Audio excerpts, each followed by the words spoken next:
तो चलिए आपको सीधे लेकर चलते हैं लोकसभा, क्योंकि राष्ट्रपति के अभिभाषण पर प्रधानमंत्री नरेंद्र मोदी का संबोधन चल रहा है। समृद्ध किया।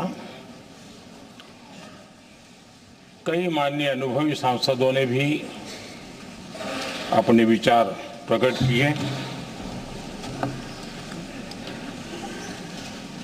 और स्वाभाविक है कि लोकतंत्र की परंपरा भी है। जहां आवश्यकता था वहां प्रशंसा हुई, जहां परेशानी थी वहां कुछ नकारात्मक बातें भी हुई, लेकिन ये बहुत स्वाभाविक है। अतः कि मेरे लिए बहुत बड़ा सौभाग्य है कि देश की जनता ने मुझे 14वीं बार इस जगह पर बैठ करके राष्ट्रपति जी के उद्बोधन को आभार व्यक्त करने के लिए अवसर दिया है। और इसलिए मैं आज जनता जनार्दन का भी बड़े आदर के साथ आभार व्यक्त करना चाहता हूं। और सदन में चर्चा में जिन जिन लोगों ने हिस्सा लिया, चर्चा को समृद्ध किया, उन सब का भी मैं आभार व्यक्त करता हूं। आदरणीय सभापति जी, हम 2025 में हैं। एक प्रकार से 21वीं सदी का 25% हिस्सा बीत चुका है।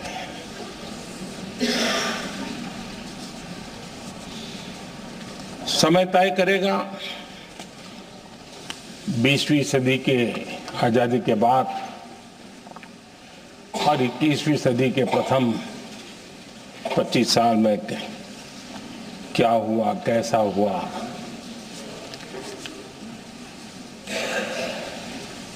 लेकिन इस राष्ट्रपति जी के संबोधन में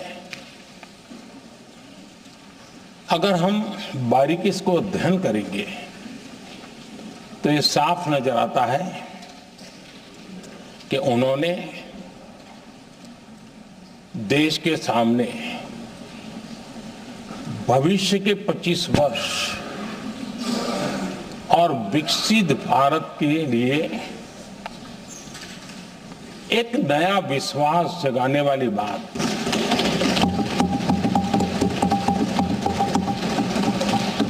एक प्रकार से आदरणीय राष्ट्रपति जी का ये उद्बोधन विकसित भारत के संकल्प को मजबूती देने वाला है, नया विश्वास पैदा करने वाला है और जन सामान्य को प्रेरित करने वाला है। आदरणीय सभापति जी, सारे अध्ययन बार बार ये कह चुके हैं कि गत 10 वर्ष में देश की जनता ने हमें सेवा करने का मौका दिया। 25 करोड़ देशवासी गरीबी को परास्त करके गरीबी से बाहर निकले।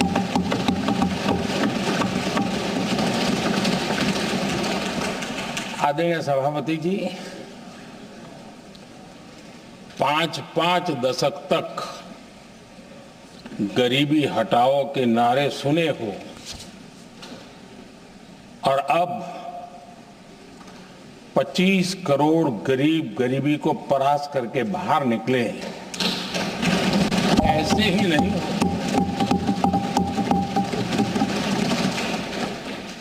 योजनाबद्ध तरीके से, समर्पित भाव से, अपनेपन की पूरी संवेदनशीलता के साथ जब गरीबों के लिए जीवन खपाते हैं ना, तब ये होता है। आदरणीय सभापति जी, जब जमीन से जुड़े लोग जमीन की सच्चाई को जानते हुए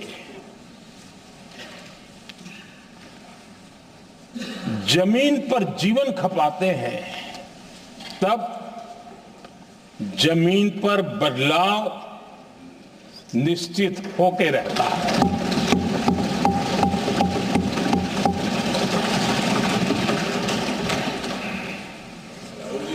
आदरणीय सभापति जी, हमने गरीब को झूठे नारे नहीं, हमने सच्चा विकास दिया।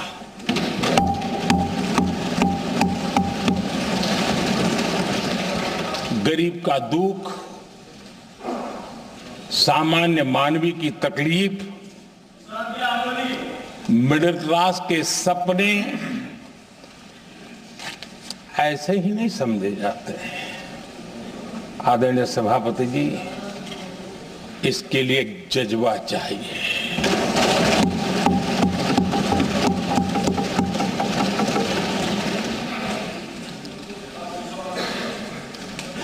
और मुझे दुख के साथ कहना है कि कुछ लोगों में ये है ही नहीं।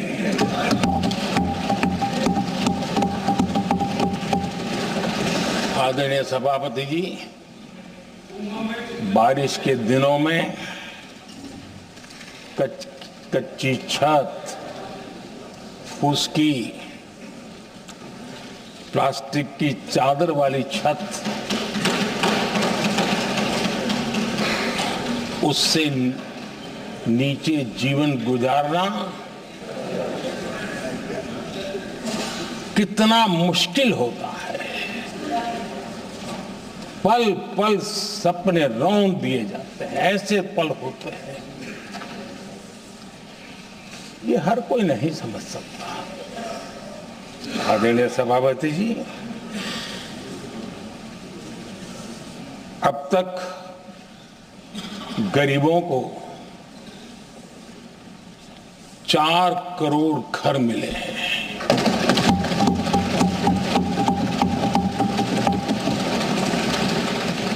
जिसने उस जिंदगी को जिया है ना, उसे समझ होती है कि पक्की छत वाला घर मिलने का मतलब क्या होगा।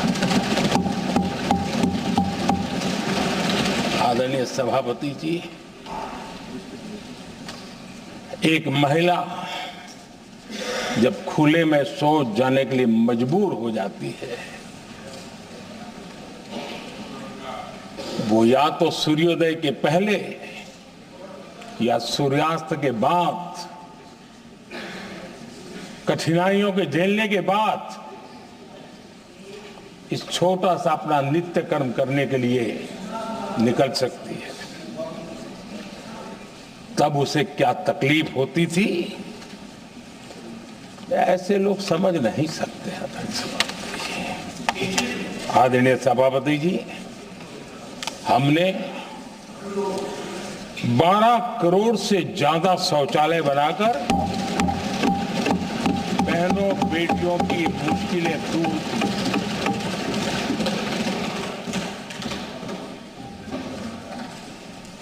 आदरणीय सभापति जी, आजकल मीडिया में ज्यादा ही चर्चा हो रही है, सोशल मीडिया में और अधिक हो रही है। कुछ नेताओं का फोकस घरों में जकूजी पर, स्टाइलिश शावर्स पर, लेकिन हमारा फोकस तो हर घर जल पहुंचाने पर।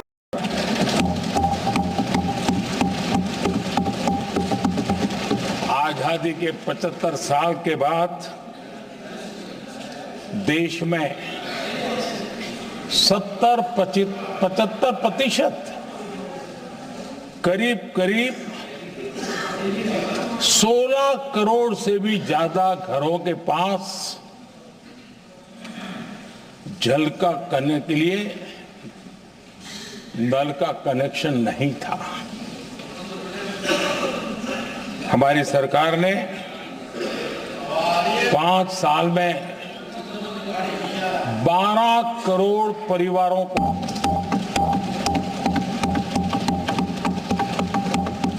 घरों में नल से जल देने का काम किया है और काम तेजी से आगे भी बढ़ रहा है।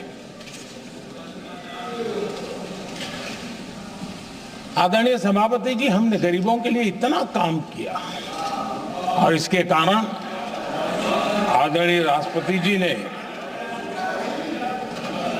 अपने अभिभाषण में इसका विस्तार से वर्णन किया है। जो लोग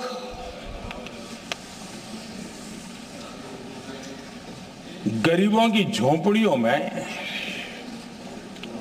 फोटो सेशन कराकर अपना मनोरंजन करते रहते हैं,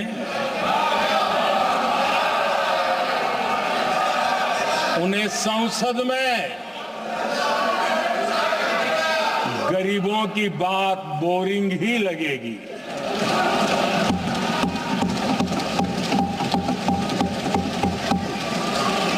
आदरणीय सभापति जी, मैं उनका गुस्सा समझ सकता हूं।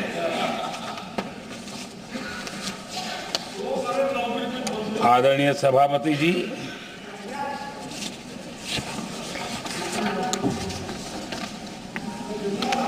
समस्या की पहचान करना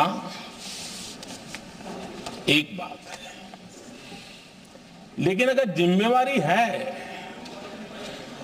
तो समस्या की पहचान कर करके छूट नहीं सकते।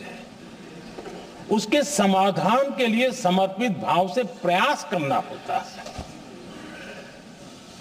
हमने देखा है और पिछले 10 साल के हमारे काम को देखा होगा और राष्ट्रपति जी के अभिभाषण में भी देखा होगा। हमारा प्रयास समस्या की समाधान का रहता है और हम समर्पित भाव से प्रयास करते हैं। आदरणीय सभापति जी, हमारे देश में एक प्रधानमंत्री हुआ करते थे।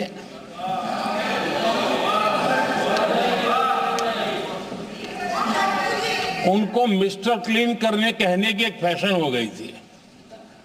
उस प्रधानमंत्री जी को मिस्टर क्लीन कहने की फैशन हो गई थी।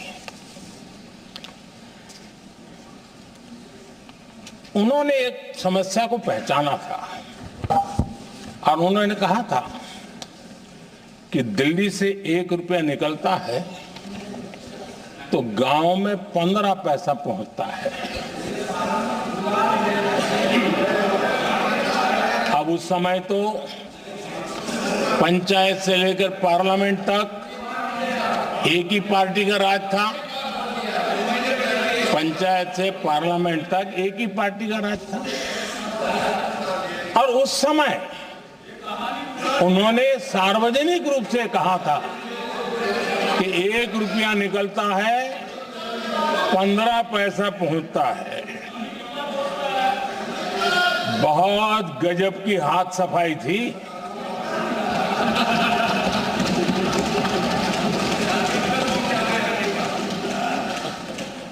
पंद्रह पैसा किसके पास जाता था, ये देश का सामान्य मानवी भी आसानी से समझ सकता है।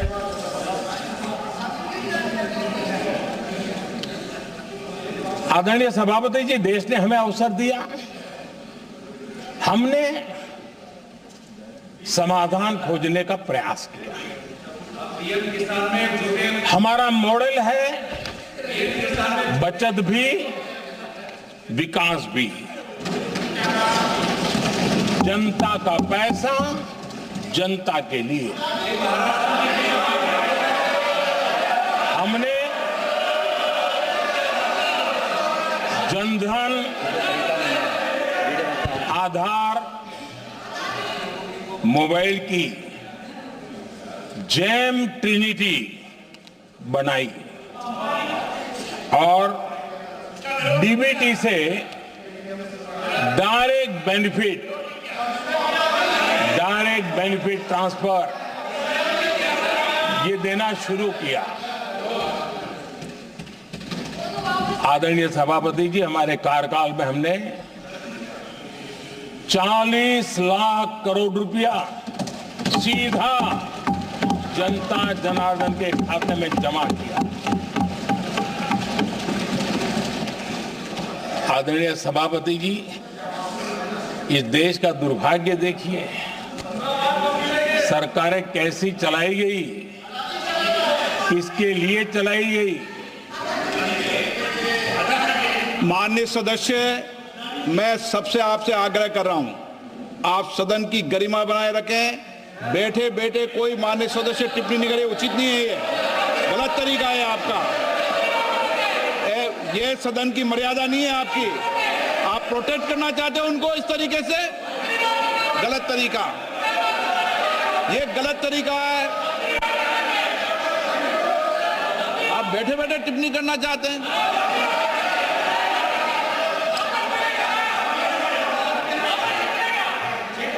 आदरणीय सभापति जी,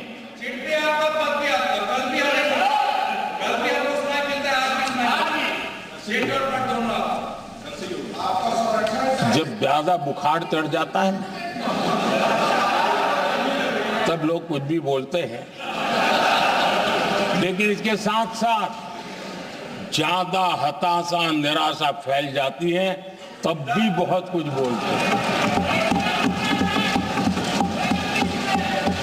आदरणीय सभापति जी, जिनका जन्म नहीं हुआ था, जो भारत की इस धरती पर अवतरित नहीं हुए थे, ऐसे 10 करोड़ फर्जी लोग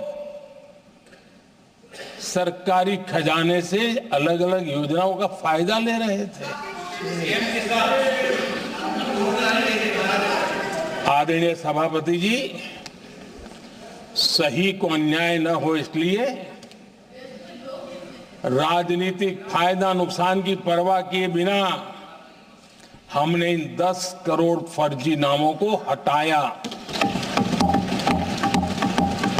और असली लाभार्थियों को खोज खोज करके उन तक मदद पहुंचाने का अभियान चलाया। आदरणीय सभापति जी, ये 10 करोड़ फर्जी लोग जब हटे और भिन्न भिन्न योजनाओं का हिसाब लगाएं तो करीब करीब 3 लाख करोड़ रुपया गलत हाथों से जाने से बच गए। मैं हाथ किसका था ये नहीं कह रहा हूं, गलत हाथों से।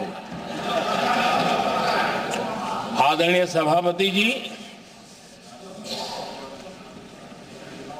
हमने सरकारी खरीद में भी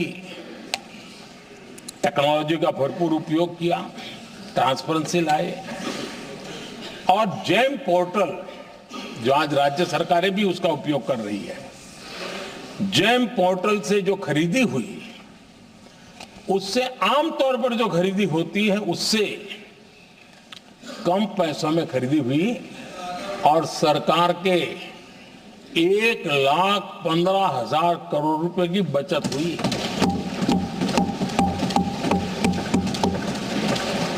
आदरणीय सभापति जी, हमारी स्वच्छता अभियान का बहुत मजाक उड़ाया गया, ऐसा जैसे हमने कोई पाप कर दिया, कोई गलती कर दी, न जाने क्या क्या कहा जाता था। लेकिन आज मुझे संतोष से कहना है कि इन सफाई के कारण हाल के वर्षों में सिर्फ सरकारी दफ्तरों से जो कबाड़ बेचा गया ना, उसमें 2,300 करोड़ रुपया सरकार को मिले हैं। महात्मा गांधी ट्रस्टीशिप के सिद्धांत की बात करते थे।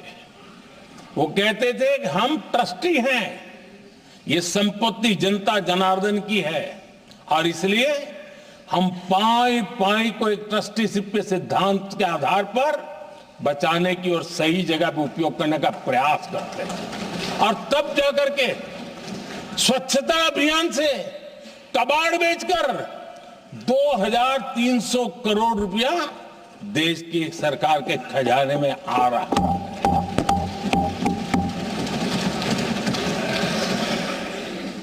आदरणीय सभापति जी, हमने एक महत्वपूर्ण निर्णय लिया इथेनॉल ब्लेंडिंग का। हम जानते हैं हम एनर्जी इंडिपेंडेंट नहीं है, हमें बाहर से लाना पड़ता है। जब इथेनॉल ब्लेंडिंग किया और हमारे पेट्रोल डीजल की आय कम हुई, उस एक निर्णय से 1 लाख करोड़ रुपए का फर्क पड़ा है। और ये पैसे करीब करीब 1 लाख करोड़ रुपया किसानों की जेब में गया है। आदरणीय सभापति जी, मैं बचत की तो बात कर रहा हूं, लेकिन पहले अखबारों की हेडलाइन हुआ करती थी, इतने लाख के घोटाले, इतने लाख के घोटाले, इतने लाख के घोटाले। 10 साल हो गए, ये घोटाले न कर करके, घोटाले न होने से भी देश के लाखों करोड़ रुपए बचे हैं जो जनता जनार्दन की सेवा में लगे हैं। आदरणीय सभापति जी, हमने ये जो अलग अलग कदम उठाए उससे लाखों करोड़ रुपए की बचत हुई, लेकिन उन पैसों का उपयोग हमने शीश महल बनाने के लिए नहीं किया।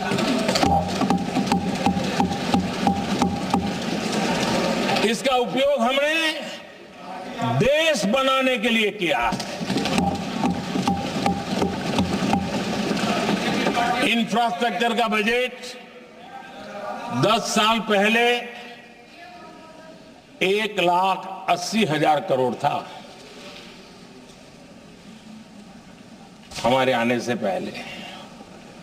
आदरणीय सभापति जी, आज 11 लाख करोड़ रुपया इंफ्रास्ट्रक्चर का बजट, और इसलिए राष्ट्रपति जी ने भारत की नींव कैसी मजबूत हो रही है इसका वर्णन इसमें किया है। रोड हो, हाईवे हो, रेलवे हो, ग्राम सड़क हो, इन सभी कामों के लिए विकास की एक मजबूत नींव रखी गई है।